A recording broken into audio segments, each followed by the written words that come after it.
What happens when the people trusted to shape America's economy can't even answer the most basic question about poverty? In a heated hearing, Treasury Secretary Scott Bessent was asked point-blank if he knew the nation's poverty rate. His hesitant stumble didn't just reveal uncertainty, it exposed something deeper, a glaring disconnect between the polished world of policy talk and the harsh realities millions of families face every single day. While Washington obsesses over tax cuts and Wall Street gains, everyday Americans are forced to make impossible choices just to survive. A woman from Texas, Ms. Garcia, is recognized for 5 minutes. Thank you, Mr. Chairman, and thank you to the Secretary for being with us today. I want to start first by just clarifying your testimony and its delivery. Why did you ask for your witness statement to be embargoed until this morning? Sorry, pardon me? Your testimony reads right at the very top, embargoed until delivery, which means that we didn't follow the usual practice of this committee of getting the testimony 24 hours in advance so that committee members can review it and prepare for questions. Yours was posted at 10:01. The committee was at 10. Well, it looks like you need. My staff is just telling me that it's standard practice. It's your standard practice? It's not our standard practice as a committee. I'm told that it was standard practice. Okay, you were told by whom, sir? So my comms team and legislative affairs team working with the committee. Well, Mr. Chairman, I think for the record, I think you should clarify to the gentleman that that is not our standard. And I know that at least I didn't know anything about this until I got it here. And I don't think our committee staff on the Democratic side was notified that we would be getting all your testimony late. I just wondered, why you had made that request, and clearly at the top, embargoed until delivery. Well, embargo to delivery, I think that was mostly meant for the press. We're not press, sir. We're the members of Congress that have oversight. So, Mr. Chairman, I would hope that you not condone this kind of late submission. It just doesn't help, frankly, for some of the atmosphere that's created when we all just sit down and we still don't have your testimony. Well, then, we just sort of don't feel really good about that. It's not our custom and practice. Congresswoman, I appreciate the importance that you put on my statement. Well, thank you. Notice is important, sir. Do you know what the poverty rate is in our country? I believe that the poverty level is a fixed number. No, do you know the poverty rate in this country? I believe it is in the teens. In the teens, okay. Well, it's about a little over 11%. It just strikes me that most of all your testimony is always about the tax cuts and cutting costs, and it's always about tax cuts, and it's always about the rich. But nothing is ever said about poor, other than you suggesting that you worked yourself No, through ma'am. college. No tax on tips, no tax on Social Security, no tax on overtime. Sir, I read your testimony. That's not anywhere in here. Deductibility. That is not in here, sir. Deductibility I am of referring auto to your loans. testimony and what I've listened to. I said right up front, I can see you and I can hear you. You've not said one thing about what we're doing to help the poor. In fact, none of your colleagues even when have we were asked me. talking, even when we were talking about the car seats, that impacts poor people more than anyone else, because not only can they usually not even afford a car seat and have to go to a garage sale to find one, now it's going to be even higher. Your president is suggesting that he wants to give a $5,000 bonus to women to have babies, and then what? Just leave them out on the cold alone? No car seat, no food, no Medicaid, no chip Congresswoman, program? I can tell you the worst. And I'm asking you right now, sir. The that worst thing you- for you working need- you families need to- will be as a the treasurer- expiration of the 2017 As Secretary of Treasurer, Tax it's not Cuts and just Job about Act. the inflation rate. It's not just about the GDP. It's also about making sure that we keep the poverty rate in this country low. There are people who are living in poverty that never have lived in poverty before.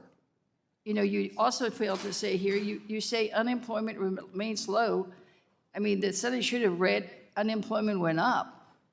Ma'am, Because it did. Under the Biden And administration, the growth we administration, we're not talking experienced about Biden, sir. We're record food talking bank about your usage. testimony here Record food today bank usage. about the current president and his plans. Because I can tell you, I'm from Houston. I'm concerned too about some of the tariffs on energy. You know, we have done a lot to increase trade in Houston, construction, everything after the pandemic. And all things were growing. Everything has been growing. But now that the Trump tariffs have surfaced, it is threatening Houston's economy. I represent the area where almost the entire ship channel is in. The petrochemical companies all are in my district. The port is in my district. Everybody is trying to figure out Gentlewoman's what the time has hell we're going to expired. do. Mr. Chairman, Ranking member. I ask unanimous consent to enter. And in this moment, Congresswoman Sylvia Garcia wasn't just asking for a number, she was demanding accountability for millions who are too often ignored. From the very start of this hearing, Garcia set the tone. Before Bessent even had a chance to get comfortable, she called out the way his testimony had been delivered. Unlike the usual practice where members of Congress get testimony 24 hours in advance to review and prepare, his statement was embargoed until the very moment the hearing began. It might sound like a minor technicality, but Garcia knew exactly what it meant. Delivering testimony at the last second tilts the playing field, leaving legislators without enough time to dig into the details and craft tough, targeted questions. That imbalance gives officials the upper hand, allowing them to shape the narrative and avoid deeper accountability. By refusing to let this slide, Garcia was sending a clear message: transparency matters and so does fairness. If you're testifying before Congress, you don't get to game the system. But if that early exchange seemed sharp, it was only the prelude. The real confrontation arrived when Garcia asked what should have been the simplest question of the day: do you know the poverty rate in this country? It's the kind of number you would expect any Treasury Secretary to have at the ready, especially when poverty is the reality for tens of millions of Americans. But Bessent froze. He fumbled through his response, muttering that he thought it was in the teens. It was a vague, imprecise, and ultimately telling answer. Garcia quickly corrected him.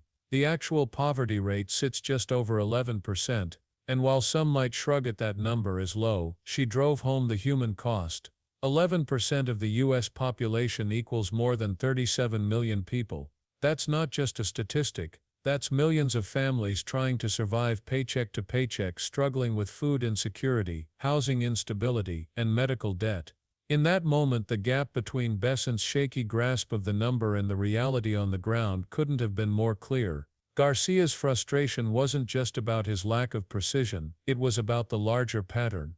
She pointed out that Bessent's testimony, like so many economic policy discussions in Washington, centered on tax cuts, deregulation, and policies designed to benefit the wealthy and well-connected. What she didn't hear was any real plan for addressing poverty. Nothing about lifting up families who can't afford basic necessities. Nothing about the workers who make just enough to scrape by but never enough to build stability. Nothing about those who fall through the cracks of programs meant to help.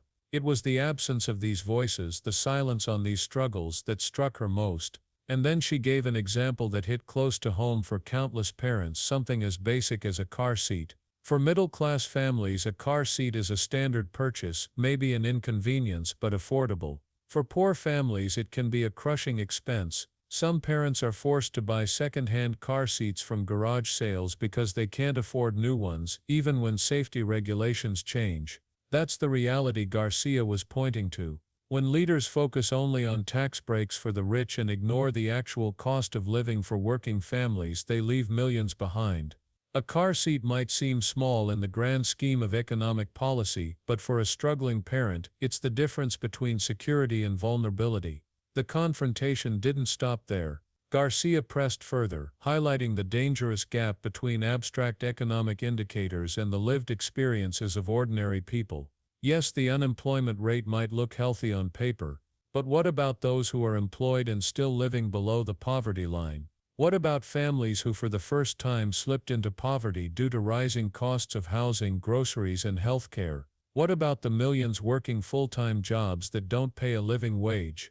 Garcia reminded the hearing that economic health cannot be measured only by GDP growth or by Wall Street profits. It must be measured by whether people can actually live with dignity, afford their bills, and take care of their children. She also zeroed in on a policy proposal that perfectly captured the disconnect: the so-called $5,000 baby bonus.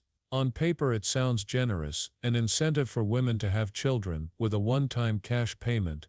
But Garcia asked the question that cut through the shiny headline: what happens after the baby is born? A check doesn't pay for years of childcare. It doesn't cover hospital bills, rent, food, or the rising costs of housing. Without real support structures, Medicaid, affordable childcare, paid family leave, that bonus is little more than a temporary patch over a permanent problem. Garcia exposed the hollowness of policies that look good in a press release but fail to address the real challenges families face once the cameras are gone. Garcia's approach wasn't just about abstract national debates. She brought it home to her district in Houston. She pointed out that trade policies, tariffs, and economic shocks directly impact her constituents. Houston's shipping industry, its massive petrochemical plants, and the workers who power the port all live with the immediate consequences of national economic decisions. Tariffs might look like a line item in Washington, but in Houston they mean layoffs, higher prices, and shrinking opportunities. By grounding the conversation in her district, Garcia reminded everyone that these debates aren't just political theater. They have direct, often devastating consequences on real communities. And that leads us to the larger truth this hearing revealed. Economic policy is never just about charts, numbers, or indicators. It's about people. It's about the single mother working 2 jobs but still unable to afford reliable childcare.